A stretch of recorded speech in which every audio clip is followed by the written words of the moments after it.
The European Parliament's main resolution was to compel the governments of Uganda and Tanzania and the oil companies led by Total Energies of France to halt the implementation of the East African crude oil pipeline project for at least 1 year so as to find an alternative route that would not affect as many people as the ecosystem, as well as a review of alleged human rights abuses, especially in Uganda. Today, the Uganda National Students Association, Unsa, an umbrella organization for all students in post-primary institutions in Uganda, has petitioned the resolution through a peaceful march to the European Union head offices in Kampala. Through their written petition, the students have addressed their dissatisfaction with different student leaders singing songs of solidarity and grief.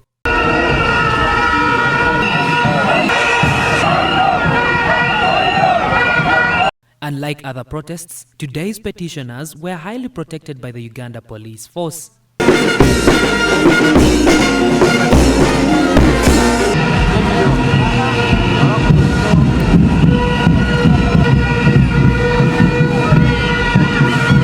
Asked on what will be their next course of action if their petition hits a hard rock and yields no results, Yusuf Walunga, the president of Unsa, notes that they have other avenues to ensure positive results.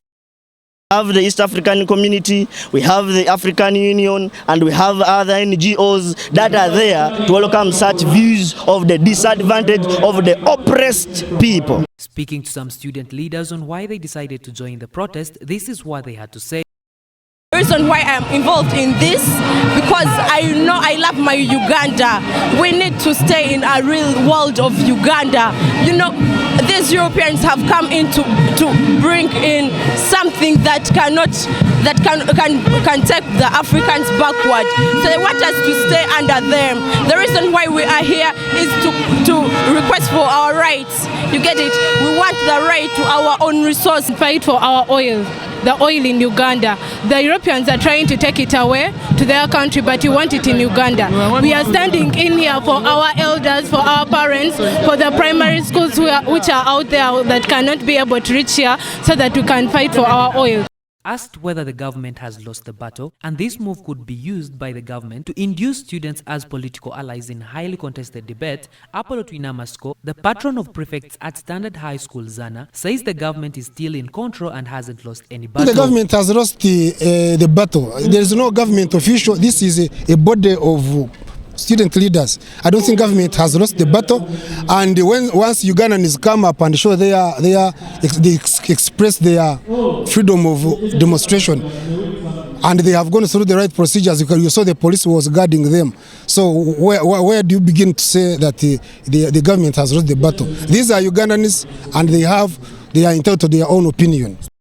On Tuesday, while speaking during the annual Uganda International Oil and Gas Summit at Serena Hotel in Kampala, President Museveni slammed the European Union Parliament over its recent resolution condemning the East African crude oil pipeline project, calling for it to be delayed. So shallow, so egocentric,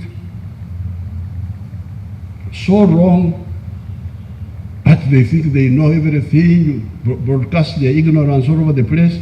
Trek from Kololo to the headquarters of EU.